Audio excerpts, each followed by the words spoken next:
Welcome to A Woman's Brew, where women talk about beer. In today's episode, we are celebrating our first beer festival out in the wild, quite literally, and discussing all things Bigfoot. I'm Joanne, and this is Tori. Yo. And we are two beer-loving women on a mission to get more people drinking and talking about great beer. Come join us.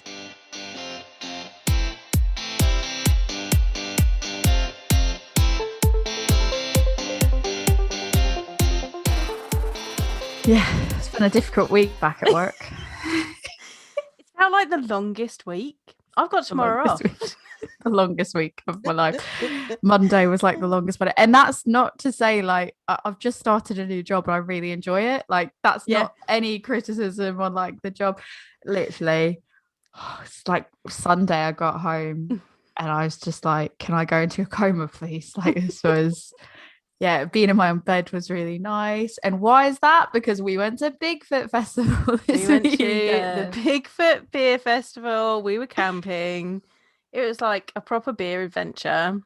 It was. We loved it. Indeed. So we thought that we would sort of just, I'm sure everybody on the socials that went is probably like flooding it with content, but we thought it would be such a missed opportunity not to like sort of catch up on things. We had very I know I definitely got to see a whole new experience. We'll get into that in a minute why, but we just thought it would be good to sort of recap and yeah, so this is going to be another episode where we just kind of casually sip on beers and have a chat, as opposed to walk you through certain beer styles or anything like that. So I guess to start, Joe, what's your first beer that you're going to drink, and then we'll just get right into it. So I've grabbed what I've got in the fridge that was from some of the brewers that were at the festival. I've been hanging on to this Wild Beer Co. Sucker Punch Fruit Sour. That sounds gorgeous. So, yeah, it's lime and tropical fruits. It's also, I've already poured it.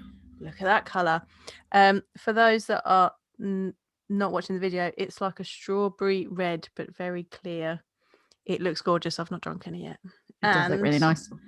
I've then also got a self-restraint. I've then also got a Double Green Mountain from Thornbridge, which is a double IPA. I'm shocked that you've got that. Well, I'm jealous that you've got that. Somebody gave it to me. Upset you didn't share it with me. I'm but that's sorry. fine. I'm not even hurt about it. I've been sitting on it because it's a double IPA, and then I was like, it's Thornbridge. This is a good opportunity to drink it.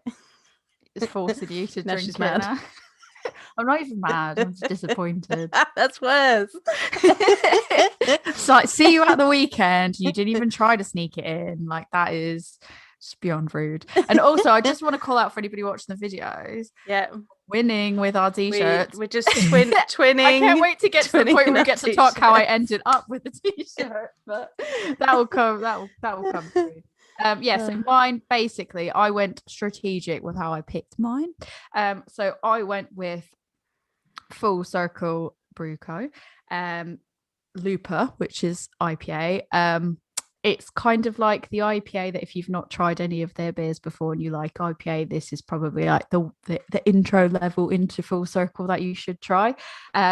I picked this out. I'll get more into it in a minute, but basically they are how I ended up at Bigfoot. So that's why I picked that one to start with. And then going on from that one, I've got Braybrook's Grand Goes, which is obviously their ghost. And I picked this one because, again, we'll get into when we recap sort of what we did. This was the first beer that I had at Bigfoot that wasn't Full Circles, and it was one that we both were like, we have to try this one, and we went to go get it. And I just feel like Braybrook, like, just, it's almost like they're incapable of making like, I feel like they'd have to really try to make something that's bad. They are smashing it with their beers. I'm absolutely loving it. And it's that full, like, I am fully into lagers now.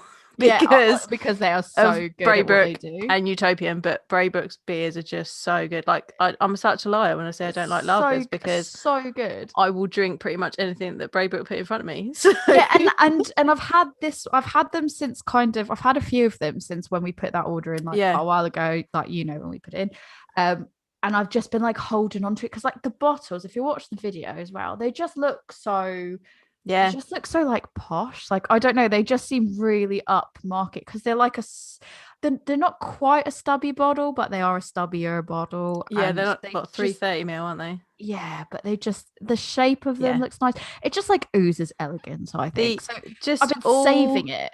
all the little details are there that makes you just go, yeah, that's They're class so act. like the way that I would like describe their labels are like, you know, when you have like modern, but it's modern like clean lines, Yeah. but you have like succulents. People that design modern layouts with hexagons and succulents. Like I feel like you can picture exactly what I'm saying when I say that, and like rose gold. Yes, like that's how I summarize. Braybrook are the rose gold of craft beer, and I'm okay with it because I genuinely think it's a really great aesthetic. So their labels always just make me feel really like luxurious, and even though they are more like I don't know, this modern clean lines, very like straight to the point. It's not like this cartoony or much artwork on it or anything. Very minimalist. They just make me feel exactly, that's the word I was looking for. They make me feel very elegant, and I was like, so I've been holding on to that, and then finally I was like, oh, I have a justification for why I can have one of those.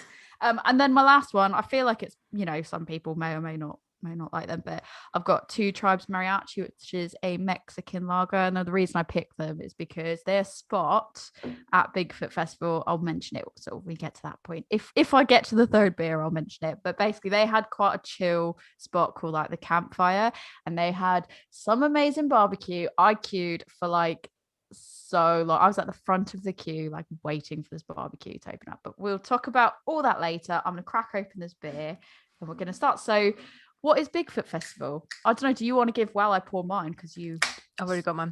Oh, you've already got yours. Do you want to? I've just drunk it and it's good. So Bigfoot Festival. So it was.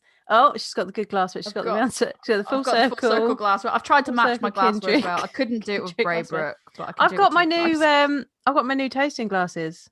Nice. From McColl's. Looks good. They are. Anyways, anyway, I interrupted. What is Bigfoot Festival? So it was a beer and music and food festival, all the fun stuff that was held in Warwickshire at Ragley Hall. And it was brilliant. There was a really good selection of breweries there. There was fun food places like 10 Greek Street was there. Mob Kitchen was there. Yep. Paddy and Bun. And Original Patty Men. Yeah, that's what it is. And then the Two Tribes Campfire had fancy people doing barbecue. Verdant brought their seafood along. So lots of interesting things there. And then you had like tiny little stalls as well. Like there was a cheesecake stand, which cheesecake I haven't had the cheesecake yet. I put it in the freezer because we didn't get to that yet. I had brownies from there. The brownies were amazing. Really good brownies. And so, you know, food festival, beer festival, and then a music festival as well. Now, I didn't know many of the bands, but the music was pretty good. That's it. I didn't know any of them. Apparently, like Primal Scream's quite big, but I was like, I don't know who they are. I don't Someone's know. going to at you for that. I'm really sorry. You can at me. It's not going to change the fact that I have not a clue who they are. I didn't know who any of them were, quite frankly. And funnily enough, it turned out that my friend's girlfriend was playing in one of like the first bands on Saturday, and I was like, what? Like, and he ended up being there, and I was like, what is his girlfriend's band is called Breakup Haircut. They were one of like the first ones on the Saturday, and it was really cool to be at like a live show again. It was weird. Like I was like, oh my god. And then we were like standing towards like the front side as well, and I was like, I feel like a groupie. This is cool. I love it. While you were doing that, I was at the Frozen sing-along. You were at the Frozen. I am kind of happy I wasn't. I'm really sorry. I was kind of happy I wasn't. It was great. We got as far as Let It Go and then we left. But prior to that, you peaked there. What else? Yeah, we peaked. Yeah, I mean, I don't even know another song. I mean, that's the song, really, isn't it? That's you want to do that one, and then we'd finished our pints by then because we took a pint to the Frozen sing-along. Like, what are you going to do? That's. I brought my friend Liz along. She doesn't camp. She doesn't drink beer. Perfect arena to bring my friend to. So we went to the Frozen sing along for her, but we got there really early. And And my favorite thing about the whole thing was they put so it was at the cinema, air quotes, which is outdoors and on hay bales, which was great. But prior to that, to the Frozen sing along, they had what they called in the program storytellers. Now, bit of a misleading title. Yeah, it was slightly misleading title because you've got storytellers on before your Frozen sing along. The storytellers were actually stand-up comedians, and they had some more adult material. Yet there were children there waiting for Frozen to start. So we watched this one lady whose name escapes me, but she powered through. She was brilliant. What a legend! Like the kids were like engaging with her. She's trying to, have adult story time, and she's like, there's this tiny little sign down here on like an A4 piece of paper that they'd stuck on the front of the stage that said, "Storytellers, a stand-up comedy may not be suitable for children." And she was like, and you've all just ignored it, so it's great. We're just here. She powered through. I feel like we're going to see her on something big at some point, and she's going to like retell this story about the time. This time was at the festival. And her audience. Adult toys. Talking about children. Adult things to an audience full of children. She's going to turn it into a great skit. It's going to be amazing. But that was kind of the highlight. I don't even think it mattered though, because where the positioning of that cinema was anyways, right across, I mean, it was a fair distance away, but right across from it was the kids area. Section. So like, even if they weren't there for the Frozen sing along, like if they weren't at the cinema, I mean, all of this is outdoors. Like picture it being like just one really big outdoor festival. There was tents by a lake that would put out like open sided tents that were up, like quite big ones. But I mean, like the cinema, for example, was totally open. A lot of the stands were totally open. And it was right across from the kids centre. So I mean, if you've got decent volume on the speakers, it's not really going to matter. Carried. So it that wasn't the best planning, I don't think, but it was entertaining. But if nothing else, it was entertaining. On Saturday morning with a pint of dark lager. Brilliant. I had a great time. So yeah, that's sort of what Bigfoot Festival is, and like kind of how did we find ourselves there. So I wanted to go to Bigfoot, but I was like, it's a bit expensive, and like you couldn't get a day ticket. It was because our friends originally wanted to go quite a while ago, said, oh, here's a good festival we could all go to. We looked and you could only get full weekend tickets, which is, I mean, that is kind of the way it should. I understand why. But we were like, oh, a bit skint at the moment when the tickets went on sale. And I was like, oh, I don't know if I can justify that for like a whole weekend about a festival I didn't really know much about myself. Yeah. So I passed on that. But an opportunity presented itself to go and help out this lovely, lovely brewery, Full Circle Brew Co. So they're from Newcastle. Amazing people. So I've been speaking to sort of Graham from the sort of marketing area and all that, and a few of the other people. And it's basically we're spoiler alert, can hopefully have them on the podcast coming up after festival season's done, but through like doing their Kindred Pink Boots Society tasting that we both did and reaching out to them to have them on the podcast and all that, sort of just chatted every so often. They're like, oh, we've got an events team now, more or less, and we need some help at some of these festivals. So I was like, I'm more than happy to help. So big shout out to Full Circle, because they took me along for the weekend. They showed me the ropes. They were so kind to somebody. Like I've never worked hospitality beyond going to see a friend that worked at a bar and then just being like, well, I've got nothing else to do. I'll help you clean up and I'll help you do this and I'll help clean tables and, stay after hours and clean things up, like that kind of stuff. Never actually served people before. So they were so amazing for being so patient and so kind and so understanding. And, they gave me place to sleep tent wise and everything else. And it was just, I was like, I'm definitely going to take this experience, because even if I bomb it, then at least I've done it, and I know that maybe I can't hack it. I don't know, and I think I did all right. Like I do genuinely think I did all right. But they were so lovely. So that's how I ended up getting there. You and Liz. So funny story on that. I ended up winning tickets in a giveaway after I was like, I'm never going to win this. So I entered a giveaway, I won tickets, and I was like, I can't actually go now. But basically, it was a situation where I could just give a name. I mean, I was going to take you as my +1 anyways if I won, but I wasn't expecting to win. So you're a legend, because pretty much at the last minute I was like, so about next weekend though. I think I was joking, like, so do you want to go? And then you're like, haha, funny. And I was like, yeah, but really but seriously, do you want to go? Do you want to go next weekend? And it was, I think you only had like a week to it was literally a week. And I was like, yeah, I think I've got a bit of toil I can take on the Friday. Let me see if I can find someone that wants to come with me. Quite literally a week turnaround. Like, I was like, went and bought a new tent. But really, though.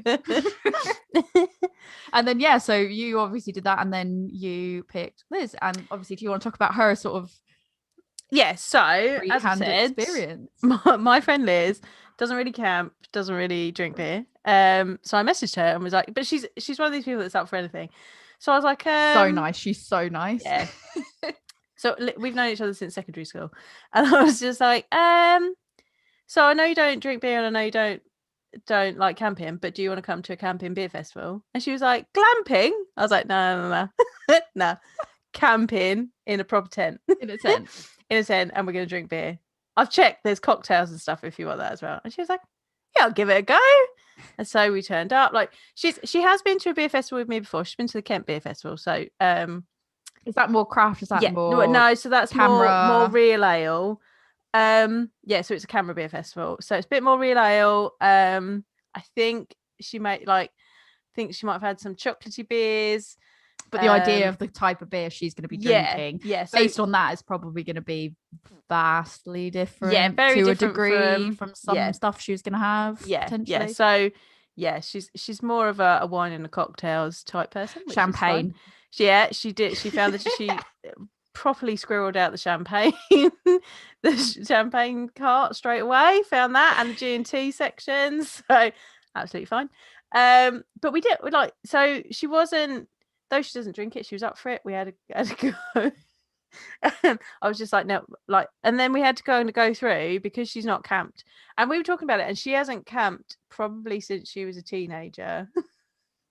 So I was like, right, you are going to need boots. You are going to need a sleeping bag. Yeah, I literally made her a checklist and went, these are the things that you're going to need to pack. So for anyone that is listening who has not been to a festival or camping or to a beer festival where it requires camping, here are some of the important things that you should pack. You're going to need a tent. You're going to need a sleeping bag. You should probably also bring a pillow. You're going to need, one of my favorite things that I brought with me was my waterproofs, because it was a bit wet last weekend, but that was fine. Oh, God. So I actually bought waterproof trousers as well as a raincoat. Wellies. You're always going to need wellies. And toilet roll is my top tip, because the toilets always run out of toilet roll at some point. I have to say, the toilets at Bigfoot were actually very clean, and they were almost always stocked, so we didn't actually need a lot of toilet roll. But always pack a toilet roll and carrier bags to put wet and or dirty things in. Oh, I always do that anyway. Like, even when I go away, like hotel, like I always take like a carrier bag of like, when I've got, unless it's someplace, even when it's someplace that's got a washing machine, I still am like, let's make a pile of but you don't want to just like throw it on the ground. Like, I'll just bring a carrier bag for that. I feel like we're just tidy people. That's the kind of thing we do. Maybe we're just like exceptionally tidy. Yeah. Head torch. Yeah, you're like, I'm gonna get the fairy lights. I'm gonna get so you can find your way back into the tent. Like, that's where you go. The fairy lights. No, but then you know that it's your tent. Because when I was going back and it was absolutely tipping it down true. On the Saturday night when it was absolutely tipping it down. Can you imagine I was going back to my and I got my head torch on, and so I could see where I was going, but I was just like, that's my tent because it's got the fairy lights on it. Well, people had like, code zero, go. When I took the tent down on Sunday morning, I pulled it down, and there was like a tent suddenly behind us that hadn't been there before, and I was like, Liz, was that there last night? Because when you were so basically, I rocked up and started you beat me there by not actually too long. I thought you were going to get there way earlier than I did. Traffic was horrendous because the traffic you had to get to Liz. You beat me there by not that much, and I was expecting to have a lot more difficulty finding you. And literally, you come in, you park up in a field, you go through the ticket entrance, and then you walk down this massive off muddy path that takes you past. So you have you walk straight in. On your left hand side, it's all the tents, all the fields, the different campsites, and then you just keep going straight till you hit the actual festival ground. I'm like walking my way down, like, because I'm basically where the staff tents are. They are on the festival ground. So I was heading in that direction. And I was like, oh, Joe's here somewhere. I'll text her in a bit. When I sort of put my stuff down, I look over and I was like, that looks like Joanne. That is Joanne. And then I was like, hi. He was literally right on an end spot, like a very visible, clear towards the end spot. And at the time you put your tent up, there wasn't a tent behind you. No. Pretty much just you. And I noticed on the last day when I went to take my stuff to the car, I was like, there's a lot more tents there than there was when I saw her on day one. I think a lot of people turned up on Saturday and pitched up. So you definitely needed to know where your tent was, because it could get lost very easily with other people slotting in around. Have a way of marking your tent, be it a flag or fairy lights. Don't diss the fairy lights. Those are very useful. Yeah, but I never thought of it in that way of like how to find your tent. Yeah. Like I was just like, oh, okay, so it looks pretty. Like I never even thought about the fact there's probably like 7 other people that have the same tent as you. Although my favourite thing is, so I walked to find water at one point, and I was looking at what other people had got. One lot had their tent, and then they had like a proper filled-in gazebo and their makeup desk out, and they were like makeup table, do the makeup with their mirror set up. I was like, you are prepared. Festival ready. But so that's kind of how we both ended up at Bigfoot Festival. I guess the only other thing that's probably quite good to go into is like what were your expectations before going in? Because I think, first of all, in terms of the festival overall, I think my expectation was it wasn't going to be what it ended up being. I knew that there were bands there, but I guess my ignorance, because I didn't really know the bands and I didn't really bother to look the bands up, I didn't think they were going to be as big of a deal as they were, as big of a deal in the sense of I didn't think that was going to be such a big part of the festival. Not that they weren't a big deal having musicians, but I didn't think that was going to be such a big piece of everything. I don't know why. I just didn't, because I know it as a beer festival. Yeah, so we were looking at it through the lens of it being a beer festival, and I think it was much more balanced. I thought it was going to be a smaller scale, more focused on beer. Yes, there'd be some food vendors. Yes, there'd be these bands playing, but I thought the main focus quite literally would be beer. And it was a lot more kind of balanced between the 3 kind of food, beer, music. I think. They were all kind of equally as important as one another. And I mean, I've been to music festivals before. I've been to Glastonbury, I've been to Reading, I've been to Download. I've been to Camera beer festivals before. I've been to a craft beer festival. I've not been into any of the really big craft beer festivals, but I've been to a little craft beer festival down this way called Generation Craft. But it was much more 3-way split between it being a food festival or music festival or beer festival than it concentrating on one of those elements. It felt more like a music festival, but I liked that the beer part of it was I felt very like that was like kind of your chill out bit. Like you could go into it. It was there was a really nice vibe. Like you could get yourself a pint and sit down and have a chat and stuff. Spend time just kind of relaxing and taking your time over things, which I really liked. Like I liked that kind of difference between the two. So it was like a really good a really good music festival with that really nice chilled out, haven't got to be anywhere in particular kind of vibe about it. Yeah, no, definitely. I think, to be fair, like a lot of my feelings around it, I don't know if you've got like sort of a different from your perspective of how you were attending, but I think a lot of my feelings around it and like any anxieties I had were all kind of due to the fact of I was working there as opposed to just going as I think if I was going as just an attendee, I probably would have just been like, it's like, you know, it is what it is. It'll be interesting to see what this weekend is. And I probably wouldn't have put too much thought into it, if I'm quite honest. I probably would have been like, I'm going to go camp and whatever happens, happens. That's great. But I think because I was working it, I had some extra anxieties around things like having never worked in hospitality. Yeah. That concerned me. Just like it's things that seem so stupid now, having done it, but things like, what if I'm shit at pouring beer? Like, I pour beer for myself all the time, but like, I'm not paying myself to pour beer. You know, I mean, like when somebody's paying for a beer, what if I pour really shit, or I pour the wrong thing, or I just like stupid things that you don't think about. But if you've never done it on like for that level of thing, I was just like, you know, what if I really want to waste you don't want to waste the beer, do you? Because, you know, and I don't want to make somebody else like somebody that's paid for a weekend, yeah, and then they come in, they're like really excited to try something, and then I'm like, I've just poured you like the shittest pint of your life, or something like that. Here's, you know, half a cup of head. Yeah, like there you go. I mean, it was really, the machines were some of the machines were really difficult. Like some of them you can't help it. It just like, if it's, you've got to kind of rebalance the machine, not rebalance it, but you've got to kind of like change the, trying to be different. So it's the same. So I was telling you this on the day when you were telling me about it. So, you know, my granddad was an ice cream man. One of my very first jobs was working in the ice cream van. You like, the handles are pressurized on an ice cream machine in a van, and it's like a clutch on a car. Each one is slightly different. You've got to get used to it, and it takes you a couple of goes, but then you get used to how it feels and how hard you got to pull it, or, you know, how steady you've got to be. Sometimes it's completely out of your control, because some of them, it was very much like you couldn't help but get it foamy. Yep. And I know some, like, I was getting beers from Brew York, and they were having trouble with their kegs. They were coming out really foamy. I suspect it was temperature, because the temperature was fluctuating throughout the day. Like 1 minute it'd be sunny, then it'd be rainy. Like, so, you know, that's going to affect the temperature of your kegs, because you're in the middle of a field. You're not in a nicely temperature controlled building.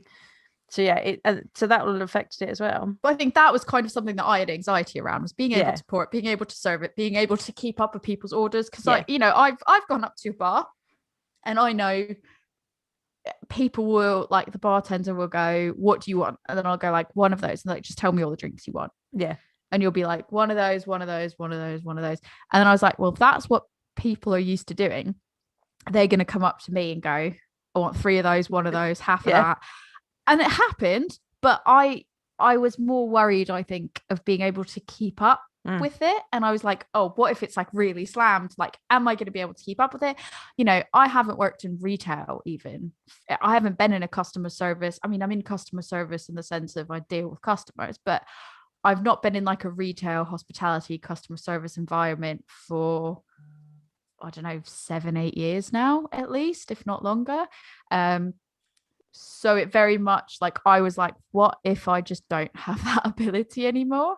Or like, what if I really ball something up, I guess, is what it was. And I was like, I haven't used a till in 8 years, let alone card reading machines now. I was like, what if I get that really wrong? And my maths are not, I'm writing, communications, like those are my skills. Maths and science are not my skills. They're like, I love science, but not my forte to think in mathematics and to think that way.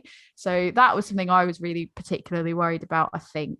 That, and like, I was like, what if like the people don't like me that I'm like working with? Like, what if I'm like, they just think that I'm like weird or something like that? It's that, like, I'd never met them in person. I'm like, what if they don't like me? They were all lovely. Did you have any sort of feelings before you went? Do you know if Liz had any feelings kind of before she went? So I think just because it was a big event, like it's the first big event that we've been to since, you know, everything. And it was, I think I was concerned about levels of people, because in my mind I was just like, if this is going to be busy, like they were still selling tickets up until just before it started, like before the day. So I was like, it could get really busy. Like how do you handle social distancing and you know, when are we going to need masks? What if we run out of hand gel? You know, all of those kind of things. You know, I had packets of wipes and extra hand gel and all of that packed just in case. Didn't actually need any of it because everything was pretty well organized already when we got there. But it was things like that were playing on my mind, because I'm used to being in a crowded situation like that, but not for a long time. Yeah. So, I think there was it's weird because I think all that kind of took a back seat to me because I was so busy being anxiety ridden over the working element of it, that I normally, I think maybe if I was if I was just going to visit in that sense, I would be thinking more of that. But I think my brain power leading up to it was all just around the working element, and it wasn't until I actually got there that I started thinking about the COVID restrictions. And you had a little bit of security because everyone had to have had a negative lateral flow test before they got there. However, I realized quite quickly filling in that you literally just go onto the government website and say yes, negative, because I do my lateral flow tests for my day job. I have done 2 this week and still coming out negative. So I think we're all good. I literally, I was like, negative. Through this whole situation in the last 18 months, we have seen that this has brought out the best in people and it's bringing out the worst in people. And, you can't trust everybody. No, I'm very cynical about things like that. It's realism, isn't it? Though it's not being real. Cynical, and it's just you could be overly positive or you just be real about it. And then it's that, I think, because even then, even following the rules and everything within the arena and things, there were still people who were I was aware of people. I'm like, you're a little bit too close. Or where an area would get a bit busy, and I would be like, it was big enough that you could leave. And just be like, somewhere else. You didn't feel stuck in a it's not like it was indoors and in an arena where you're like, okay, we're all kind of stuck together. It's a pre-seated thing, and you're in the middle of a row of 20 people. You could be like, I'm gonna take my beer and go and sit elsewhere, or I'm gonna move elsewhere away from these people who are a little bit too close to me. And I think all of our personal spaces may have got a little bit bigger. So we did do a little bit of recording while we were there. We had this great plan that we were going to we're turning this into content. So we're going to do content. We're going to record all the time. But we were having way too much of a good time to bother to record. We recorded a little bit. Yeah, so we recorded our intention was to go Saturday. We've done a bit of a wrap up. Sunday, we've done a bit of a wrap up. We made it Saturday, and then we were like Saturday daytime. We never even got to the evening time. Didn't happen. So we were enjoying ourselves and watching Jurassic Park. We're watching Jurassic Park. Tagline: don't fuck with science. Right. Beat that out or don't do that. I don't care. Just leave it alone. Eating our dinners, watching Jurassic Park with a Velociraptors in the kitchen. Yeah, leave it alone. In the kitchen. The best bit. We literally sat down for the best bit. It was great. I was like, this is a Velociraptor part. Velociraptors in the kitchen. Yes. It is. Loved it. Yeah. Jeff Goldblum, fit. Can't deny it. You cannot deny it. Fit. Jeff Goldblum. Great. Is it who thought that we would go to a beer festival and sit and talk about Frozen and Jurassic Park? Jeff Goldblum. I did, because Jeff Goldblum just always probably comes up. I don't know. But yeah, this is going to be the bit that you're going to cut in that video of the 15 minutes. So here is the small part that we did record for you on site. Don't expect there to be the other part where we said we'll record later. That didn't happen. No, because we didn't. All right, so we are at Bigfoot Festival. This is my friend Liz. Say hi, Liz. Hi. So Liz doesn't do beer and she doesn't do camping, but I've managed to get her here. This is the first day. We were here last night. It was good, wasn't it? Yeah, really good. Yeah, and I have already successfully converted her to beer. Show them what you're drinking. Right, that is the Barbecue Hells from Brew. What did you say it tastes like? It tastes like lavender. It smells like lavender, and it tastes like lavender, and it doesn't have a bitter twang afterwards. And you also told the people on the bar that it tasted soapy, didn't you? Yeah, I don't think they enjoyed that, but no. So currently we are sat in the cinema we're going to do the frozen sing along. Let me just get my beer. Let it go. Here's my beer. I'm drinking Budvar. And I said to Tori, we'll get Tori on in a bit as well. I said to Tori that obviously I've changed because the most important breweries for me this weekend are lager breweries, and we all know that I don't like lager. Whoops! Just got a dark lager from Budvar there. So we're going to have a couple of beers. We're going to join the kids in the frozen sing along, and I guess we'll talk some more about beer later. See you later. Alright, we have taken the podcast on the road. Day two of Bigfoot Festival. We're currently sat in the Aperol Spritz bar. It's the only place we could find that was quiet. It's the part that had the most quiet setting. I mean, it's still quite bassy, so and we had to buy a drink, so Liz bought a drink. So then I got Astrid from Thornbridge. Yeah. Liz has got an Aperol Spritz so that we can sit at this table. And the elderflower spritz. Ooh, that's exciting. Yeah. And I've got something that has strawberries in it. Something that has strawberries in it, but I forget what it is. Like, I love you. Oh, that was supposed to be really good. I love you something. It was a wedding beer. I love you something. I don't remember. I just went strawberries. Yeah, it's really good. I'm going to have to get some of that later. Right, so Thursday, I may cut in a little bit we did earlier about Liz doesn't camp and she doesn't do beer, but we've managed to get her to a beer festival with camping, and she was drinking a pint of Barbecue Hills from Brewing this morning, which is very good. So what were you expecting when I said come with me to a beer festival? And did you have any hesitation over it? Yeah. Like, were you hang on. Yeah, I did. This all came together like less than a week ago. Yeah, no, I definitely did have some hesitation. Mainly as well because of the weather. I thought the weather was going to be rubbish. Yeah, absolute shit. Never done camping, but I did have a ready bed, so I felt like that was the basic that I needed. And obviously with you being, girl guides, all of that, I felt I was in safe hands.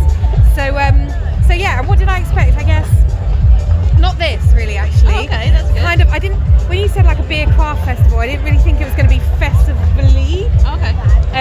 So which is why then when I got here, I obviously had to get some like bunny ears and like join in. She couldn't find flowers. Yeah, I couldn't find any flowers. So now like if I was going to come again, it's more of a like festival vibe, and yeah, so it's really nice. To be fair, I'm gutted. I've got like a flower crown and I didn't think to bring it. Like I was like, honestly, because I was thinking like I'm here helping out full circle, so that I didn't really think of like packing non-work stuff.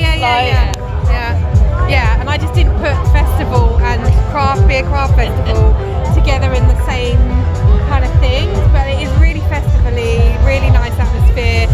Don't feel conscious about what you're wearing or anything like that, so it's super nice. Yeah, I literally went to the toilets in my pyjamas. Like I was like full on like throw a jumper over it because I don't have a bra on, so like just throw that on, go shorts on, go to the toilet. And I saw people literally going to and from, like we've got shower cubicles like in the staff bit. They were going to the shower cubicles properly like with a towel, like just wearing a towel, and I was like you properly are feeling the vibes. Like I was like I couldn't do, like I just couldn't do it. I was like, I'm not that level of comfort, but I'm able to pee in the toilet cubicle comfortable. Yeah, I was able to leave the tent without a bra and flip flops. Yeah, like that level of comfortable. But I definitely wasn't at like wear my towel comfortable yet. I was like maybe a few more and then I'll feel a bit better about it. What time did you guys get here? So I didn't get here until I think you landed slightly earlier than I did, because I then ran into you while you were setting your tent up. Funny story, because I didn't expect to like easily pick you out, and then I was like, that looks like Joe. That is Joe. Hi. I didn't get here until maybe like 8:10. What time did you guys actually get here? Did we get about 9:30? Yeah. At 7:30. Yeah, and then it took time to set up. Yeah. And so I had to drive up from Kent. I managed to get the afternoon off work and come out. So then I drove to yours, Maidenhead, and then you drove the other way, so then we could share. So that was nice and fair. The drive from yours wasn't terrible. weather was shocking in Maidenhead, and my sat nav decided to take me through all the villages, which were flooded. So then I had to turn back and find my way in an area that I didn't know. So it was a little bit of a mission to get here, but I think it's been worth it. I mean, I got here and had beer, so, and it's been good beer. So. Being like, we'll get there, we'll set up. If there's time for like a beer, like great, or have like maybe, yeah. From the staff perspective, we could be serving until I think like 1:30, 2 o'clock. Yeah. I think a lot of people did shut down at like we shut down at 12:30. Yeah. There wasn't like enough. I mean, the people that were coming through, I think, were probably fairly cooked by that point, anyways. Yeah. And so it was like everyone was just a bit tired, anyways. And it was really quiet at that point, so it didn't make sense to stay open to happen. But I just thought it was really funny that you're like, maybe we'll have a beer if there's time. And I was like, yeah, we're gonna be so. We're going to get there because it's been a bit traumatic. We're going to set up, we're going to get food, and then if there's chance for a beer, if we're not like dying and want to go to bed. Food's going till 1 as well. Yeah, food's going really late, which is really good for yesterday. And actually, once we were settled, we stayed up till about 1 o'clock. 1 o'clock, yeah, it was cool. I'm too old for staying up till 1 o'clock. Like, Yeah, we pitched outside our little gazebo sort of area, which doesn't have a gazebo over it, but we've got little camp chairs. We've got like so. For those on the video, I am holding a plastic wine glass that Liz got prosecco in, and this is now champagne. Oh, sorry, it had champagne. Sorry, it was champagne. I think it was rosé champagne as well. Yeah. It's now got the end of my Kirsch Russell from Brew York in it, but this is now my dedicated festival beer glass, because we all know that I love a stemmed beer glass, and the plastic pint cups are not doing it. But they are beer clean. Yeah, they are. That is true. They are beer clean. we can speak for Full Circle. Yeah. Full Circle is beer. Yeah, and Thornbridge There's is no beer bubbles. clean. Oh yeah, no Thornbridge, yeah. Sorry. No, 'cause Earlier, the ones I was pulling for Full Circle, clean, and I was like, nice. There's no bubbles. Yeah, Thornbridge definitely clean. Well done. And I think there's a really good selection of beer here. Like, so far I've had Brew York, Brew, Thornbridge, what else did I have today? I had quite a range. Actually, I keep going back, right, so I keep going back to Brew. And bearing in mind that we don't like lager, I've been really excited about the people that brought lager. Oh, Budvar! I got a pint of dark. Do you like Budvar? I do like that. Right, pint of dark lager from Budvar to get me through sing along Frozen that we went to. to get you through, Yeah, you that's were right. like, I'm going to. I was excited. I was excited. Yeah, Yeah, but brilliant. seriously, Brilliant. waiting for it to start was like torture. They're not very quick in the cinema. Yeah, that's true. We did end up watching CITV and Scooby-Doo. We had an episode of For a little bit. Scooby-Doo. Yeah, it was interesting. Classic though, classic. Yeah, I'd have got away with it if it wasn't for you pesky kids. Yes. It was classic. It's great, but it's been really chilled. Yeah. Like, I'm enjoying. I really like the atmosphere. And the crowds haven't been like too No, it's not massive. I think I was concerned with like any beer festival at the minute that it's going to be too packed, because if you think back to what they were before, they've always been very busy. And actually, there's lots of space. There's places for people to sit. Yeah. There's family space. Like, it's really family friendly. It's nice and relaxed, and you feel generally safe. So, highly recommend. Yeah, loads of families. Yeah. That surprised me. That actually. surprised you, didn't it? Really. Yeah, so I knew it was a family-friendly event, but I didn't expect that. I think I just genuinely didn't expect there to be as many family with us, and it's actually quite nice because I think there's less people being. Sorry, Joe, beep it, dickheads. Yeah. Less people being dickheads. Lads and a bit more. Yeah, I mean, there's definitely like some lads, A few but stag do's. There's a few stag do's. There's a few interesting outfits. well, my thing is like, as long as you're having a good time, like I don't really care. And not like But getting in the way of other people. yeah, and I think thankfully, like the majority of the people I've come across haven't really been like that, even if they are like, you know, dressed up or anything like that. Like they're just having a good time and they're genuinely like polite. And I'm like, yeah, that's fine. Like I don't even care if you're like clearly buzzed or whatever, as long as you're in good spirits and you're not like, if you're over intoxicated and you're being rude and it's like, oh, that's a bit much. But thankfully, I don't think I've really come across that. No, I haven't. Everyone's been really polite and friendly, and it's been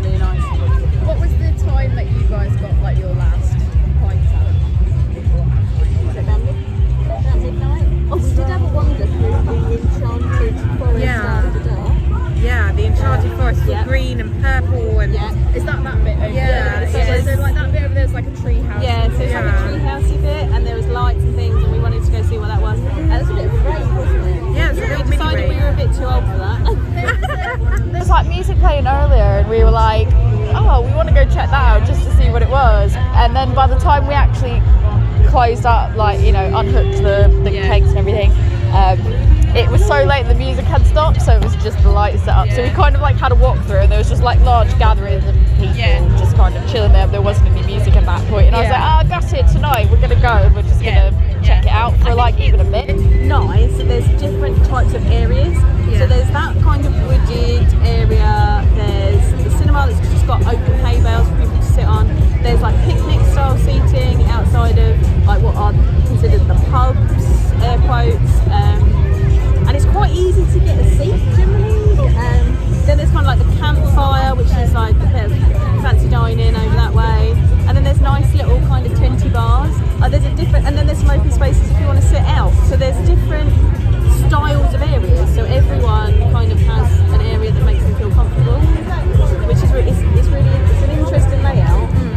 And I really like it. The rain's held up, which has like been really good because I was afraid it was just going to chuck it down the whole weekend, and like I wouldn't, like the sun's not out, which is, I actually kind of prefer that because it's not particularly cold. I've got a jumper just because there's like a bit of a breeze, and because where we're serving is in a tented area, it can just get a bit chillier because it's not open air.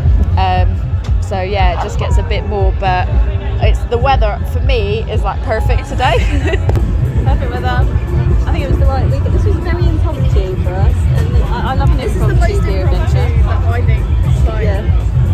I knew I was going to come and help out, and it was probably because obviously I didn't expect you to be coming along. That's a whole separate thing. I'll talk about that later when we record our other bits, but didn't expect that, and then just kind of threw it together like, do you fancy going to like Bigfoot? You're like, yeah, right. And then I was just like, yeah, cool, here's 2 tickets.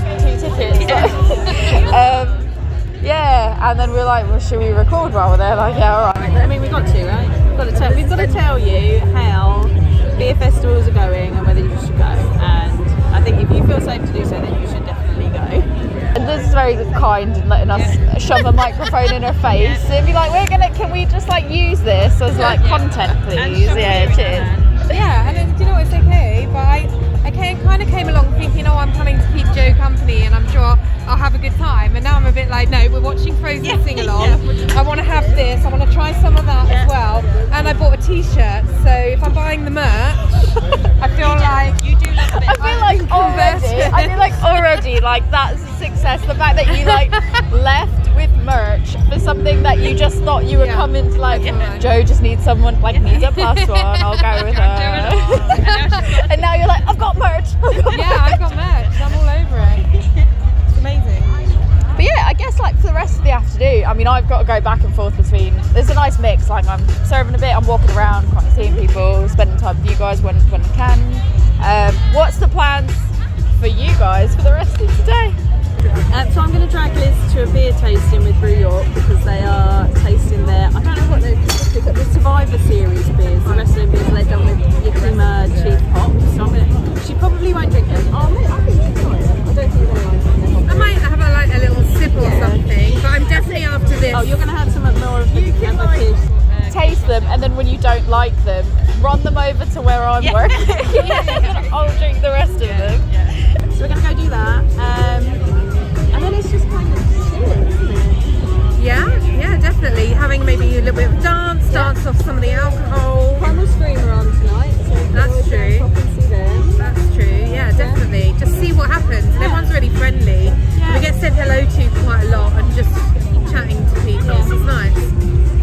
Make new friends. Yeah. Right. Yeah. So that was our 15-minute recording session. Once we managed to find a quiet spot between the stages. So if we get into the realities of what it actually was for us, you know, the good, the bad, the ugly of the festival, I think to start with the slightly negative point on it, because I'm going to start negative so that we can end really positive. Don't know if you'd agree or disagree, and I'm by no means saying that this is the worst thing in the whole world, but I didn't expect the COVID restrictions to be as lax as they were. Yeah, I agree. And I wonder if I'm just a bit risk averse. And that's it. I'm Um, only speaking from like kind of my point of view of it, whereas I know other people. I think the theme is everyone that I spoke to that came up to get a beer was like, I'm so happy to be back to normal. And I think some people didn't mind it. Yeah. Maybe it is we're just more risk averse. I don't know. Yeah, because like there were areas where it was like in this area you're going to wear a mask, and then people weren't wearing masks, and then but no one was even asked to. no one was even asked to. Like I had mine in my pocket the entire time ready, and I never got asked to put my mask on.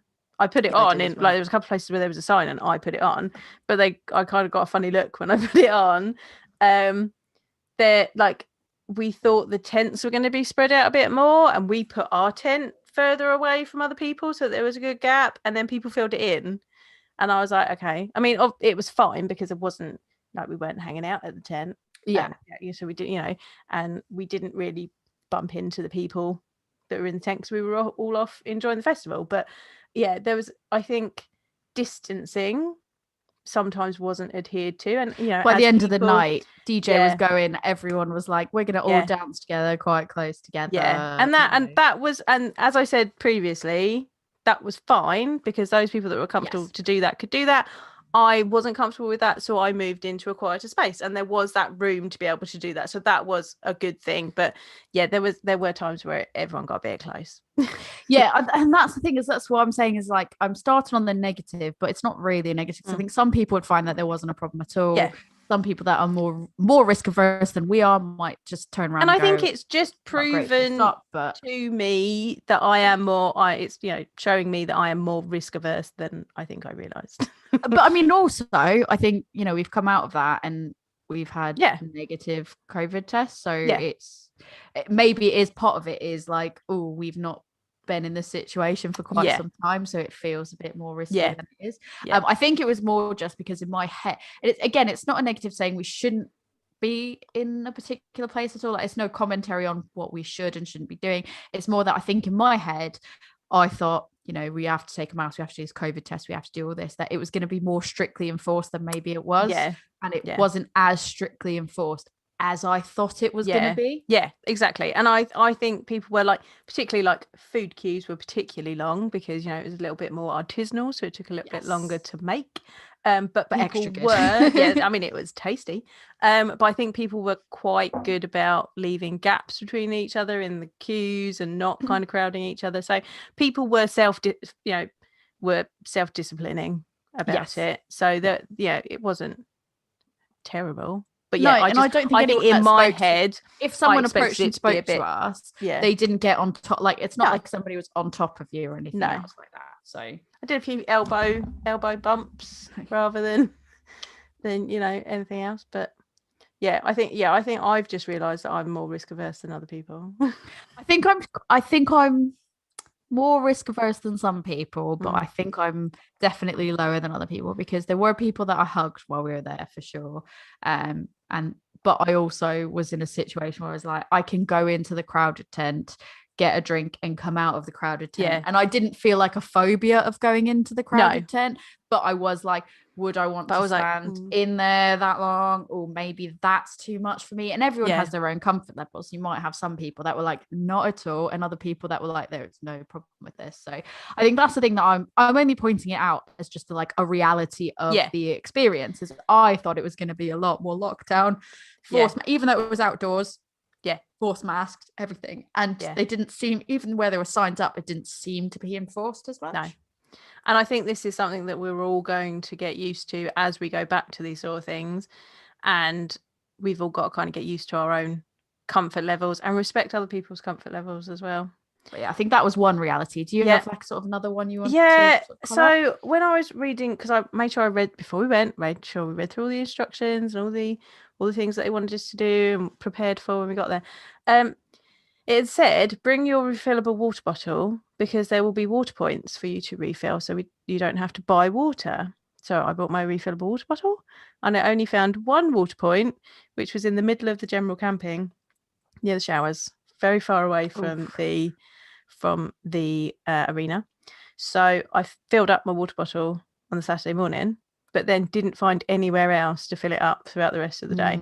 Mm. We then did find a stall that was selling water in reusable bottles, but I didn't need to. Yeah, in that. Yeah, the Tori's got it on the thing. It's a metal Blue bottle. Yeah, and it's metal, so it's reusable. I've got that downstairs, but I had my refillable one. I was ready to fill it up, but I never found anywhere in the arena to fill it up. Yeah, I think we're very fortunate from the staff perspective because the staff site was so close that it's like I could go and just fill up at the staff site. I didn't have to go hunt one down, but I did have people come up and say, "Do you have water?" And we're like, "No, really sorry, we don't have water." I think it would be, and especially if it was slightly hotter, there needed to be more water points. And you know, as a beer festival, you want to keep hydrated between, and that wasn't as easy as it could have been. I think something that maybe I didn't realize as fully, or I didn't have the same appreciation for as I do now, is it's not just about, like, from a vendor perspective, it's not just about kind of being there to make money. It's there to network with other breweries as well, and that's something that I just don't think ever crossed my mind, because there was a lot of definitely like networking between breweries of like, let's have a conversation about like, how are you doing things in this way, how are you doing your bottle shop, how are you doing your this. And I think that's something that behind the scenes, that's what's happening when you're just there as a patron, just attending the event. Like, you don't see those conversations happening. So it's just really, I think for me, that was like one big reality of what the event was about. Like, I can understand how not having these events, it's got to be so isolating for breweries, because when these events can be on, they can network more and they can have conversations, and that's just a reality I wasn't kind of aware of about the whole thing. It's really interesting. But I mean, we started doing that ourselves. Like, how many people came up to you and went, "Oh, you're Tori from blah blah," and came up to me and was like, "You're Joanne," and I was like, I totally was not expecting that. No. Like, I wasn't expecting people to come up and call me by name. no, we met so many like amazing people, and it was amazing. Like, I met but we've like met online, and to meet them in real life, it was amazing. Like, beer women, beer women, Stars on the Raz. We finally met Kimberly in person. I met Chasing Rainbows, Laura. I met Lady Jane Brewer. Those are both from Wild Beer Co. I only met her because we were already having a conversation, and I had to like awkwardly be like, "Joe, I needed to give you your backpack. I'll let you have your moment." And you guys like, "You can stay," and I was like, "I'll stay for a minute," but like, I'm let you guys go. So excited that I now know two people who actually work at Wild Beer Co, because Wild Beer Co is one of my faves, and I'm like, I actually know people that work there. So excited. God. I didn't want to interrupt your conversation. I was like, I'm just gonna turn this. We were like properly in it, living the dream. But yeah, no, there were so many. You met, you know, Simon from I met Simon from I did meet him because I missed him because I was in line to get food. We were talking about natural wine. Natural wine at a beer festival. Natural wine at a beer festival. All about the funk. Brilliant. All about the funk. I don't know. I feel like there's probably more people that I just I can't even think of it, because I feel like I met so many people. Quads and quinoa. Quads and quinoa.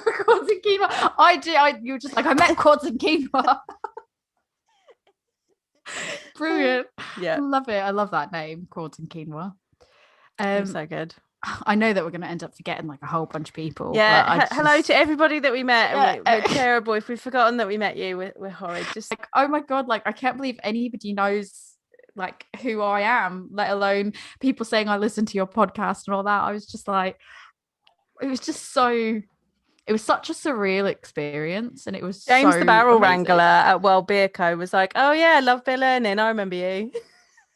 It's just got to be. It's very like, it's a surreal experience. It's the only thing I can say is just, I don't think people understand how much that it's appreciated. Yeah, it really is. Like, anytime anyone says they listen to us more than one episode, I'm like, thank you. But yeah, I mean, I guess kind of what fits into the conversation of realities is like, what was, I mean, overall experience, like to summarize your experience as an attendee, or Liz's, because you had the conversations with her, didn't you? Yeah, so she really enjoyed it. You know, I didn't think she would enjoy it as much as she did. because I know she's not a camper, but she loved every minute of it. She found herself some fancy champagne. She got wine in. Yeah. She got two different things. Or was it champagne and one was no champagne? It was rosé champagne and regular champagne in plastic glasses, in plastic wine glasses that they were just like, you can keep these.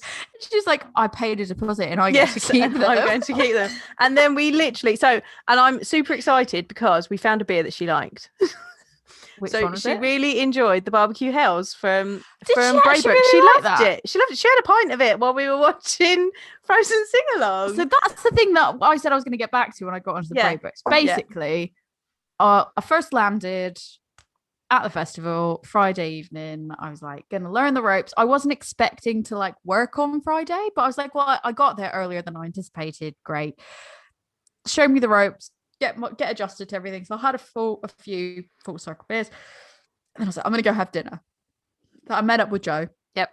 Had dinner with Joe and Liz. And I was like, oh, Joe, what would be a really good beer to go with a burger? Because that's what I'm going to have for dinner. And then she was like, well, Brew have their barbecue hells on. And I was like, into it. Gonna have that. So I got us like, some of those. Get me one as well while and you're at it. So good. Was so because good.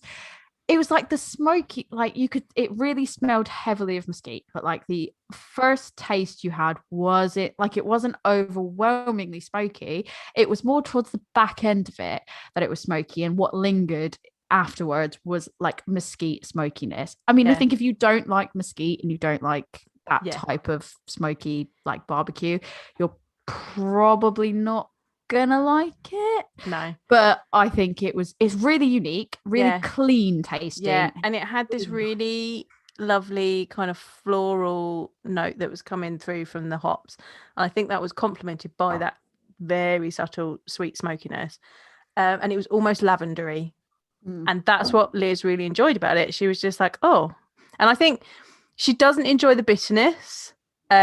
So because that was really clean and crisp, and then it had those interesting flavors in it, she was like, that's really good. Like, but she kept calling it soapy. And in fact, she went up to imagine their faces, like when she said, oh, that's we went up to get it, and she was like, what was the one that I really liked? And I was like, it's the barbecue hells.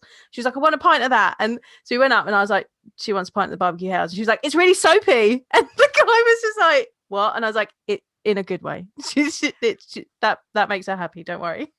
Like that's the thing, is like I totally like I understand what she meant by that, but I'm just trying to imagine the look on the brewer's face, like if the brewer was there, or it was someone that worked for them. It was great. Being like, soapy. I was like, but she wants a pint of it, so you're okay. Yeah, it's good. It's a good thing. It's good soap. But yeah, no, she loved it, and like she went and had an Aperol spritz at one point. She was loving the Aperol spritz. She was loving the Aperol spritz. She was like, I've got another. I can go get another Aperol spritz. I was like, had that. She was like, we got cheesecake. It was great. We had a great time. She also enjoyed Kirsch Russell. That was a really good one. Brew York. Yeah, from Brew York. She enjoyed that. I was also very excited to see that Brew York were doing beer tastings of their new range. You went to the tasting, didn't you? I did. I took that opportunity. I was so excited. So they've got a series of beers coming out called the Survivor Series. Named after wrestlers, which actually I got the stickers as well. I got the stickers. They were giving away stickers. I've got the full set of stickers. It's on the beer fridge. And actually, they said in the tasting, they were like, "Yeah, we can't do too many more of these because Top Rope will have a fit if we keep stealing their USB." But that's very kind of them to be considerate enough to give a shit. That's the I feel like that's the community of craft. It's like they're like, we care that somebody like Top Rope could, this is their thing, and if we take this from them, like, that's really not cool. Whereas I feel like there's some like bigger breweries that would be like, I just don't care. Do that, I'll do what I want. But it's a collaboration with Yakima Chief Hops, because they have produced this new hop called Cryopop. Which is, and it's called the Survivor Series because they've managed to extract the bits of the hop that produces the most flavor and aroma, and it lasts throughout like the process, so it survives. So they did lots of experiments to see how they could get the flavour and the aroma to survive through the brewing process. And cryopop is that. The fact they're like, we can't do this to Top Rope. They literally were. They were just like, we don't know how many of you know Top Rope, and I was like, I do.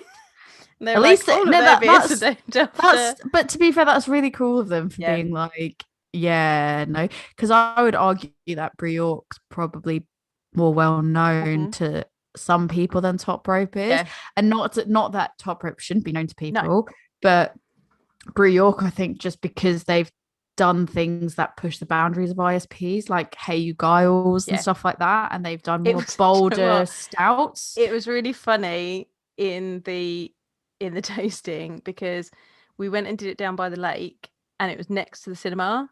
And I like the photo of him, like right. So right before at the beginning of the tasting, Goonies was on the cinema.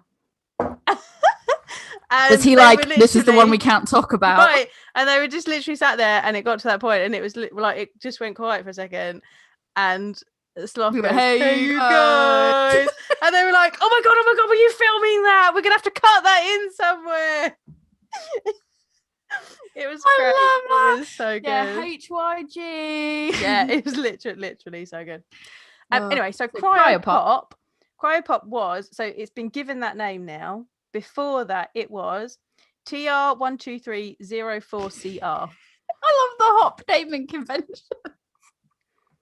Like before they have a proper name, and it's like TR blah blah blah, blah. HBC blah blah blah blah. Yeah, we all know that one. That good old hop.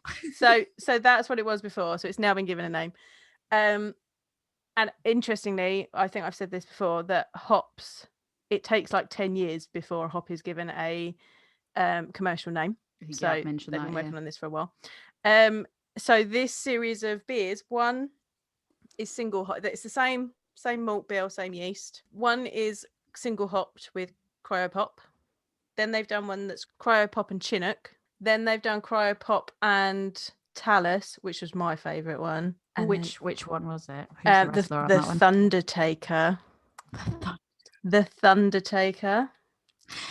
And then there's one that's cryopop and Idaho 7. So they are similar, but it's really interesting. So cryopop actually enhances other hops. Oh, right. Okay. So does it have its own flavour profile, or does it just? So on its own, you're getting, because it's similar to, because it's got a bit of Talus, it's got a bit of Sabro in it, it's got some other hops in it. I got coconut, banana, and grapefruit. Interesting. Yeah, like on its own. Yeah, on its own. And then when it was with the Chinook, it brought out more marmalade from the Chinook, and so you got more citrus. With the Idaho 7, I got more pineapple and tropical, and a bit of black tea spiciness. Oh, nice. That's interesting. I imagine the Talus, it was just pure coconut. Talus was just absolutely gorgeous. Coconut bomb. Well, no, but see, with Talus, I get sage and herbal, and it was like sagey, coconutty, pineapple-y, just I need to try more Talus, because I think the only Talus I had, the only Talus I know that I've had was when we had the Siren one. That was the first release of the Talus. Yeah. And that was before I looked up anything. Yeah, neo-normal. It was before I looked up anything to do with Talus. And I was like, I'm going to go into this fully blind. And then I was like drinking it. I was like, I really want to say like it tastes like Sabro, but like it can't be. And then I looked it up and I was like, oh, it's related. It absolutely can. Yeah, absolutely can. It's the granddaughter of Sabro. I was like, I feel like there's Sabro in this. And then that's when I Googled and was like, oh no, there's no Sabro in it. It's just Talus, isn't it? And you'll get bits of Sabro in cryopop because there's Sabro in it and Talus. So yeah, it's really interesting. I'm going to write a blog post about it. Nice. It was good. But I wasn't expecting to see a beer tasting there, so I didn't expect that.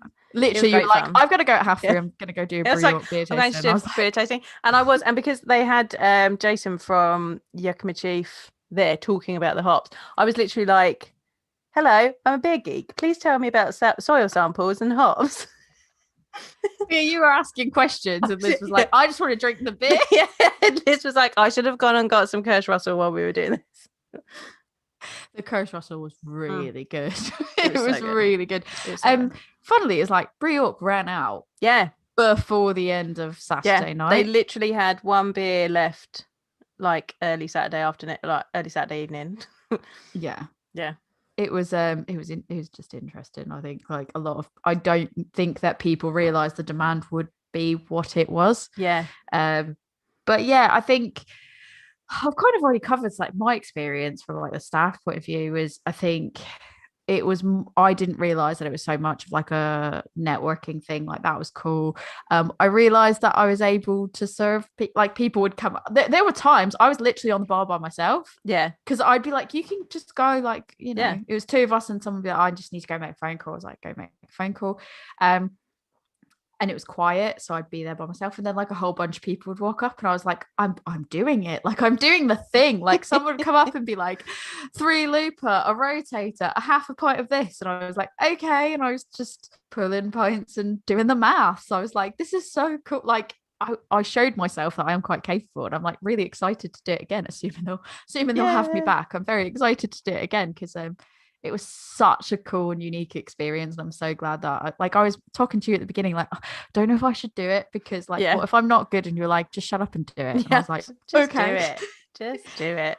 Moving on from our experiences, because I think we've got so many more experiences, but I feel like we could sit here all night and talk about them, and I would happily talk about them all.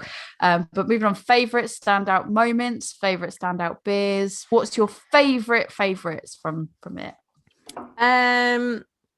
I think finding a beer that Liz liked made me really happy.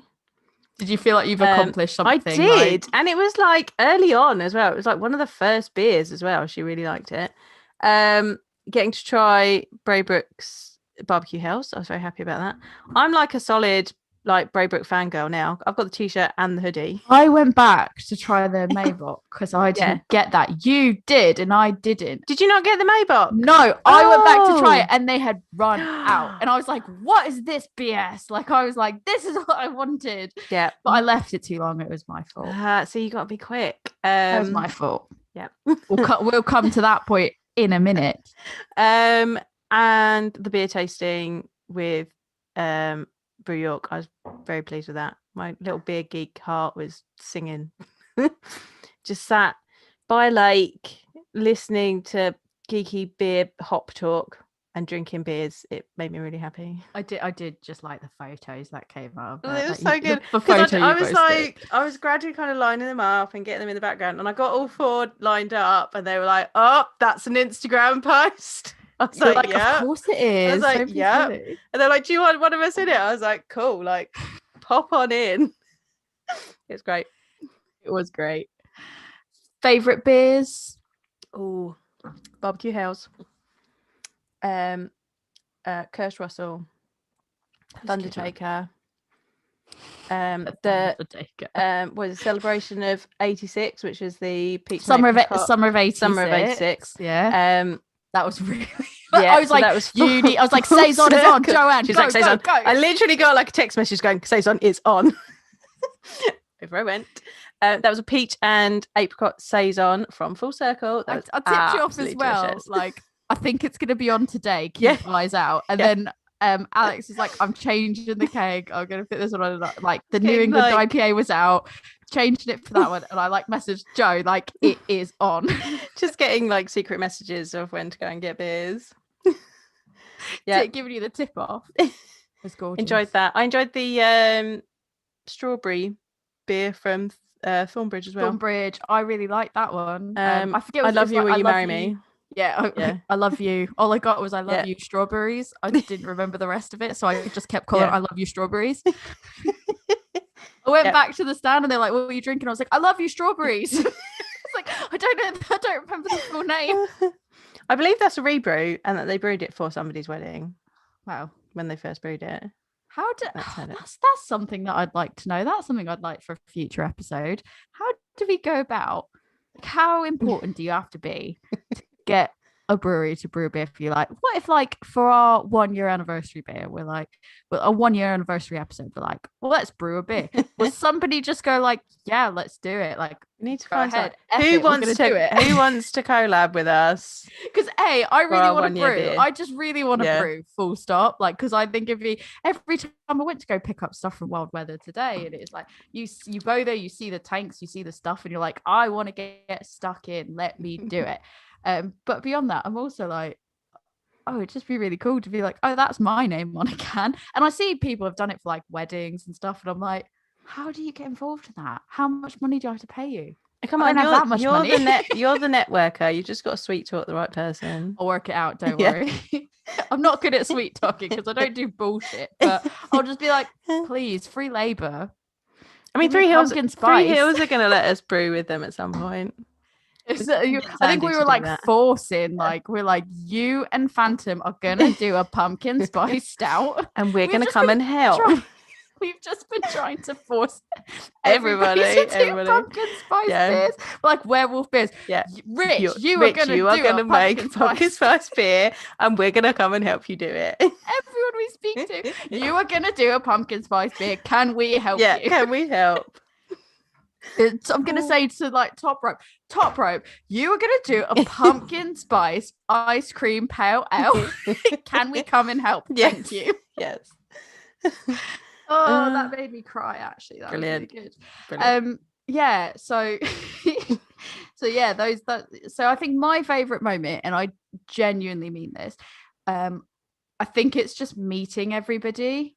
Getting to like see you over the course of multiple days was really cool, first of all. In real life. In real life, yeah. Because like we've seen each other, because obviously Yeah. I went to go see you that one time, and then we saw each other for the beer mile thing with the recording, like that was cool. But getting to be like, cool, there's multiple days at a Yeah. beer festival, we can check in and say hi, like that was Yeah. really cool. Getting to meet like the full circle crew was like easily so awesome. Like they are such just lovely people in general, and like having those people supporting me and like being like, you can do it, you've got this. I was like, cool, this is great. Meeting all the people from Instagram, seeing That my was friend amazing. there, like just Yeah. again, it's just all meeting people Yeah. was really cool, and networking with people was really cool. One of my favorite things about it, I think. Yeah, I'm trying to think of like, do I have any other like really good moments? Oh, watching the guy that made the steak for campfire, that made the forget the type of cut of steak it was, but he was the one that was like the pit master for Okay. Yeah. Saturday or Sunday. Yeah. He put on a show. Yeah. Like he was loving the attention. And I was loving That's it brilliant. because it just meant he put on a bigger show. Yeah, Like yeah. it was great. Like he was sassy. He had attitude. He was Nice. great. He was a comedian. He was a chef. It was brilliant to watch. Because I went there for 12, and then they were like, we're actually not ready at 12. You're gonna have to come back at 1. But at 12, they had cut up little slices, and I was like, Yeah. gonna try one of those. Great. And it was amazing. So I was like, have to be back there at 1 because Yeah. Saturday they sold out. Yeah. I was like, not going to miss it this time. Went back at 1, and they were like, we're 10 minutes behind. 10 minutes later, we're 10 minutes behind. I Oh was like, God. well, I'm the front of the queue now, so I'm not Yeah. going anywhere. No, I'm not going anywhere. Meanwhile, this guy was like, came out to the audience like, what are you guys waiting for? He just pretended to be like a normal guy, my and he's like, God. oh, what's this? Were you like, I mate, knew who he was. mate, you're behind. Like, I get back knew- there and cook. So he wasn't prep. So he had done the Oh, he smoking, but prepped. everyone else was doing the prep, like of the actual station. So like, he's just the pit master that was doing the actual Yeah. smoking. Right. The other guys were doing the setup of there was 3 or Like the 4 whole dish. different Yeah. things. So yeah, they were setting up the stations and getting all the other bits ready because the meat, I guess certain parts weren't done Yeah. yet. He was in the back, and then he came out, and I think I knew who he was. A few other people knew who he was because we saw him earlier Yeah. doing his like bravado in front of everyone. It was honestly, he was so funny and he was so zany. It was amazing. And he's walking out going, what's this queue for? And people are like, oh, I don't know. I guess we were just waiting for food. And Yeah. he was just like, oh, well, are they going to start serving soon? I'm quite hungry. I was like, oh my God. Oh my God. It was really good. He was like balancing like wood logs on his head. Oh my just- God. Just because. was so good. He was so funny. But that was a standout memory, I think, just because it was so entertaining. Oh, silent disco at Big Drop. I didn't do that. Oh, it was so good. Yeah, there was a silent disco at the Big Drop tent. Had a little non-alcoholic lager, which was really good, and a bit of a silent disco. But yeah, It was good. It was such a good time. I really enjoyed it. I think swag-wise, you didn't get these. What did you get? I did. Oh, you got beers. Yeah, see, I didn't realise that you could take beers away. So the moment I realised, so insider knowledge, I knew from working there that apparently they told vendors don't take cans to sell. Yeah. I think they told people don't sell cans. But I saw people walking around with a Gypsy Hill can that said Bigfoot on it and had Bigfoot. Yeah. I was like, they weren't selling cans. Where did someone get that? So I Yeah. asked them and they were like, oh, you can get it at the main bar. Now, luckily, the main bar was only a few feet away. So I was like, oh, go get that. And I noticed there were quite a few beers on.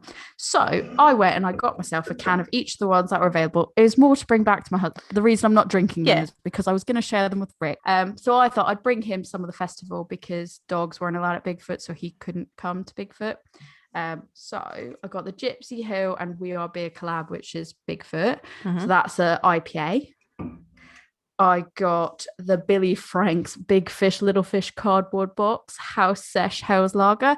I got that specifically because I like to make my husband do Big Fish, Little Fish cardboard box, and I thought he'd really appreciate that. Yeah. We've got the Verdant Pale Ale, which is called Marks and Spencer. And that's a 4% one, 4% pale ale. And then there's the Collective Arts Gem Up the Mash, which is a dry hop sour.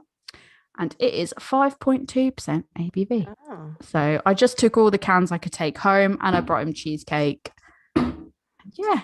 And I got some Billy Frank pork and sage jerky and he ate it all. So I never got to try it. But I did get hot sauce, which was a cacao and lime. Ooh. And I've had that on my pork tacos, which were amazing because they go really well with carnitas. And I had it on my tacos tonight and they were also really good. So did you get anything? And I got this t-shirt. You got me a t-shirt because you were lovely. We got you a t-shirt because Liz was very appreciative of the fact that you gave us tickets, basically. So she got you a t-shirt to say thank you. She's very lovely. Thank you, Liz. Yeah. Did you buy anything else? So I bought this t-shirt. I was torn because there was a pinky coloured one in this yellow, but I really like this yellow. It's very sunny. As well, isn't it? You don't get too many yellow shirts. Yeah, glad I chose the yellow. I also bought a Braybrook t-shirt that shows like the brewing process. And I got a bit chilly on the Saturday afternoon, and they had a really comfy looking Braybrook hoodie, and it is like the softest hoodie ever. So you're Braybrooked up, basically. Yeah, I'm Braybrooked up. I am Braybrook fangirling. I also got a tote bag from Full Circle as well. Yeah, it's good. And you know, I got like beers from and stickers from Brew York. So I got stickers. I kept collecting beer mats and stickers. That was fun. I got an Astrid button from Thornbridge. Oh, did you not see the buttons? I saw the buttons, but I didn't know if they were free, and I didn't want to be presumptuous, but I also didn't want to ask. So I just didn't. I was like, because it's awkward if they then go, you've got to pay for it. And then I'd be like, I figure if they put it out on the bar, they're expecting people to take or you just nicked the button. They were free. Do you know that for a fact? No, but she saw me take it and she didn't tell me off. So she would have told you. Yeah, off. so I like touched the button and they didn't say take it, and I was like, well, I'll just put it back then. Just too I'm too conscious. I'm like, tips for next year. I would say I brought a rolling cart thing to move my camping stuff. I would definitely get one of those. I would suggest a good one because I got one that was basically left in the house that I moved into. And it was like, I'm short. Like, I think, Joe, you can attest, I'm not the tallest person. I'm not the shortest person, but I'm not the tallest person. And it was basically made for a child. So that gave me a backache, and it could only really fit like one bag in it, or I had to really squeeze to get stuff in. So I would say get a proper rolling cart, like meant for camping to move your stuff. That is on my list because I had a wheelie duffel and it was fine. But actually, I could do with like a proper trolley. Yeah, a proper trolley is better. Yeah, especially like the distance from the car to the campsite. Like it's just made it would just. And I make it knew that was simple. going to be a long one. I said to Liz, I was like, make sure that you can carry what you're bringing, because there will be a walk from where we park to where we camp. Yeah, I just think like a slightly bigger Yeah. camping trolley, like you're not going to go wrong with that at all. Yeah. Because I think for me, because I was hunched over like that with my short handle, I was like, Yeah. oh, actually my back hurts now. I would probably bring with me something slightly bigger to put water in, because if there's not going to be that accessible water, then I want a container Like with big water in bottles or- at the tent, so that I can Fair. fill that up and bring it back to the tent and then refill there, rather than having to trek and find the water. I brought quite a few ground sheets with me, and I was very thankful for that, because we stuck an extra one out the front of the tent so that we had somewhere to put our shoes. Nice. And it was useful to put on the ground to put the bags on while we were putting the tent up and down. We tucked it around things to keep them dry. Like it was moist while you were setting it the was, tent. it was moist. it was damp. Yeah. So you definitely wanted something to put things on so they didn't get wet before you could put them in your tent. So definitely either bin bags or ground sheets that you can put down to keep things dry. Yeah, and then you can use the bin bags again of when you've for actually your got rubbish, or your laundry, or anything that Whichever gets you real choose. wet. Yeah, definitely. I've got my next tip is like remember to hydrate and eat regularly. Yes, definitely. And I would definitely suggest doing like halves of the pint. Like I would say at least until you know you've tried every single thing that you want, do halves. Because like I know people are coming up and ordering full pints from us, which I'm not going to complain, order a full pint. But I think as the person going on and doing it myself, I would like to do more half pints than full pints. I was sad they weren't doing I've hit thirds, everything. actually. I was sad they weren't doing thirds. Yeah, but I guess think the that's is, for whole ease weekend. of that's for ease of pause and totting up as well, I think. But yeah, I'm an advocate for a third. But beyond that as well, I think it would have been nice as well had they kind of given you a glass. I thought there was going to be. I read that there was going to be. There might have been glasses. No, there wasn't. So I read that there was going to be a plastic glass that you put a deposit down for, and then you could give it back at the back at the end, or not. But I never saw one. Like all the breweries were giving out plastic cups. So yeah, there's a lot of plastic cups that went into it, and I think, and I'm we've all recycled them, I'm sure, but I would have liked it if I like when I go to a Camera Beer Festival, like when I go to Reading Beer Festival, you get a proper like glass. And even if it was a plastic, I would have preferred a plastic reusable one that I could put in the dishwasher. And I understand we're all about clean glassware and everything else like that. So I think like even if you got one with your ticket, or you had, I don't know, 3 with your ticket, so there's technically one for each day. How I would have used it is I probably would have used it like one for different styles. So I would have gone like lights, like lighter ones, darker ones, and then like sours and other stuff, with the option to get more if you wanted, sort of thing. But I think they tried to kind of promote this environmentally friendly atmosphere, which is great. And I think the thing is, it would have been better if there was a reusable glass that we could have used, and then you get to keep it, and then you're like, cool, here's my Bigfoot Festival glass. I actually used the reusable wine glass a couple of times. I know you did. You used it a lot of times. You were like, I can reuse that. I was like, I will reuse that with my beer. Like you can put beer in this. It's fine. Like I was like, it had barbecue. Like this is the same as the glass that I use at home. I use a stemmed glass at home. I rinsed it out, put my beer in it.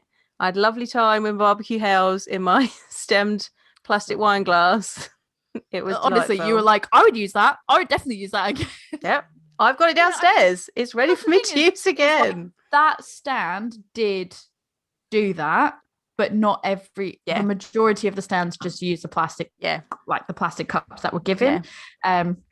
It would have been, I just think, more interesting from just like having a commemorative item and the environmental responsibility piece to have that reusable glass. Like I said, I get maybe have one per day. Yeah, that would have been a good option in my opinion. But they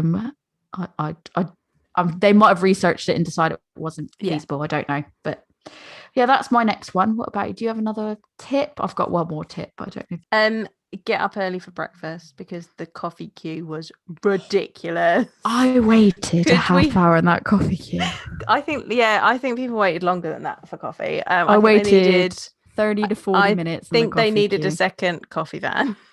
Graham really wanted a coffee and I was waiting for my barbecue It was anyways. long. And I was like, I'll join the queue. And I was like, it's really long. And then he was like, you don't have to.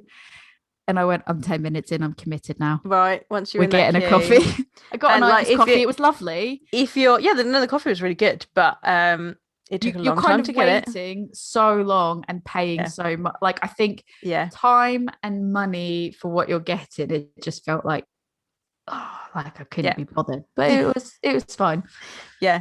More coffee vans next time, please. More coffee vans, please. And can I just get a regular bacon sandwich somewhere? And can I have more iced coffees all the time, everywhere? Thank you. No, that's a fair one. I think my final one was, go to the vendors that you really want to go to first, because I think the thing is, what I learned is like, Verdant ran out. Like things are going to sell out. Exactly. Ran out. Before the end of the weekend, breweries are going to run out. So I would say go to the things that you 100% want first, and then kind of filter it out from most want to like don't care as much about. And then I think secondary to that is check back at the vendors that you've gone to before, because I know, for example, like with us, we had 4 beers on, we had 4 lines, and one was an IPA, one was a DDH pale, one was a West Coast, and we had a New England IPA, and then that went out and we replaced that with a saison. So if you had come to us the day before and you had tried everything that you thought that we had before, the next day we changed it with something else. If you didn't come back to us because you're like, oh, I've already had that, you wouldn't know. And I know a lot of the breweries had changed out their lines because they just like, that this keg's out, let's switch it out with something else. So I think that's something that you don't necessarily think about. Go back and check places you've been before to make sure they haven't done something new. Like we were saying earlier, Braybrook ran out of their Maybach, and I was like, I'm gutted I didn't have that. But they replaced it with something else. Yeah, I was sensible. I was on it. I went and I was like, barbecue house first, smash Maybach. I want that. I want the Kirsch Russell from... I'm glad that you got the Kirsch Russell, because you gave me some. Because the thing is, I think because I wasn't walking around in the way you were, I was more behind the bar, so I wasn't really exploring as much. I was just like, I want to drink. I'll just go somewhere. So I think maybe I need to do a bit more planning the next time. Even if I'm working, I need to do a bit more planning of who's going to be there. Because I kind of didn't do a recce, had to panic and was like, I'll just go to this one. And then realized after, oh, they had one I really wanted and it's out now. Yeah. I think with that, we're kind of done. So final thoughts, would you go again next year? Possibly. I think the only drawback for me is it's quite far and it's quite expensive for how far I've got to go for it.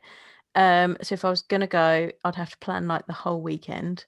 Like I was fine getting there late on Friday and leaving early Sunday because I'd won the ticket. So I didn't actually pay for That's it. Yeah, I guess we didn't say you left Sunday morning. Yeah, so I left Sunday morning. We didn't do like any evening of Sunday. Because I left about 6 and you went. Like we left like about 10, I think, because we just needed to get on the road because it was going to be a long drive. I didn't get home until 4:30. So yeah, it was a long one for us, but that's fine. For a beer adventure, that's fine. But it's a little bit far for me, but it was a good experience if you're close enough to do it, or if you can plan to have that entire weekend off, then probably would do it again. Would you do it again? I definitely would. I think because for me, like I said, it was sub 2 hours. I think next year though, I would like to have my friends and my husband there. Like even if I'm working, like I'd like to take more time to like go around and look at things. And I think I agree with you where I'd like to really plan it if I'm going to do it, in the sense of like I would take the Friday off work. So I couldn't do it this year because obviously I changed jobs. I had just enough annual leave to take off the time that I'm taking off. So I couldn't really justify going, I'm going to take off a Friday for a beer festival. I was like, no, I'll get there after work, even though I'm working there, get there after work and then start. But I think next year I would love to go off. My friends are already talking about, they definitely are in next year. told Rick about it. Rick's definitely in for it next year. We just need to find, they don't allow dogs, so we normally camp with Phelan, but because they don't allow dogs, we have to find somebody to watch the dog. So yeah, I would do it, but I think I'd do the full weekend as a whole. I'd like to do it again as staff though, because the staff campsite was so much nicer. The toilets were like, I don't know, I didn't know your campsite, but like ours was like a nice toilet. It cleaned every hour. It was a really good experience from like Sunday morning. So Saturday, our toilets got cleaned. It's a very quick walk. Our toilets got cleaned Saturday morning. Sunday morning they did not. They got a bit lax on Sunday morning. So ours was clean the full time, and it was nice because I could be like, I'm tired now, I go bed, and then it was like 5 steps away. Whereas like if I was going out to where you were, I'd be like, there's so many steps. I know. That's why I was like, it's tipping it down now. I'm going back to the tent. But yeah, I would like no reservations on the actual event itself. No. Like I thought the event itself was lovely.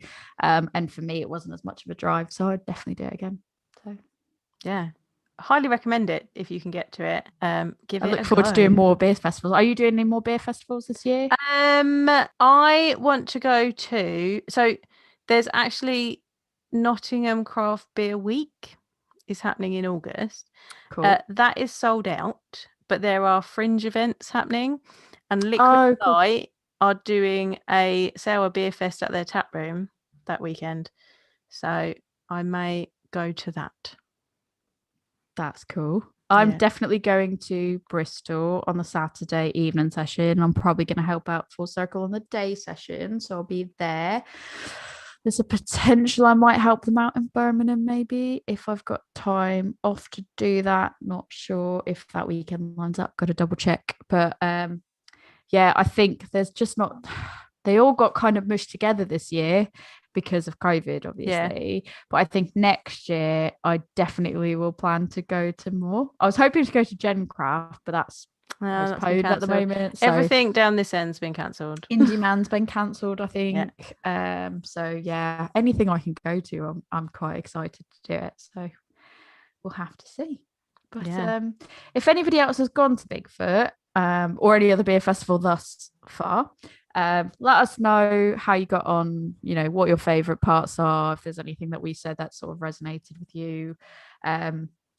What your favorite beer was, what your favorite moment of the weekend was. Definitely reach out and let us know, if you go again next year. So. Let us know your festival tips in case we missed anything. Yes, is there anything we missed that we need to make sure that we need to do next year? What tip are you going to give us? We're always looking for tips. But if people want to sort of give you a tip of what to do next year, Joanne, whether or not you should pack your fairy lights, where can they find you? I'm always packing the fairy lights. You've got to get over this. The fairy lights are coming. Full stop. Non-negotiable. Non-negotiable. Fairy lights are coming. If you want to talk to me about the pros and cons of bringing fairy lights to camping, you can talk to me on A Woman's Brew. That is on Facebook, Instagram, and Twitter.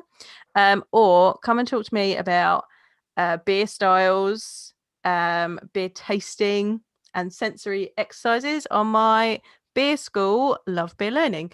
We are on Instagram, Facebook, Twitter, TikTok, and Pinterest. We have a website at lovebeerlearning.co.uk where you can find out about our latest courses and our beer membership, the Beer Tent Society. Or you can email us at lovebeerlearning@gmail.com and we'll pick up emails for the podcast there as well. Yeah, if you just want to find me, I'm on Instagram. That's it. Adventures_in_optimism. You probably already follow me. A lot less work. You probably already got one unfollowed account. It's so much easier just to manage one account. One account. I have too many. Just find me there or don't. That's okay. That's all I've got.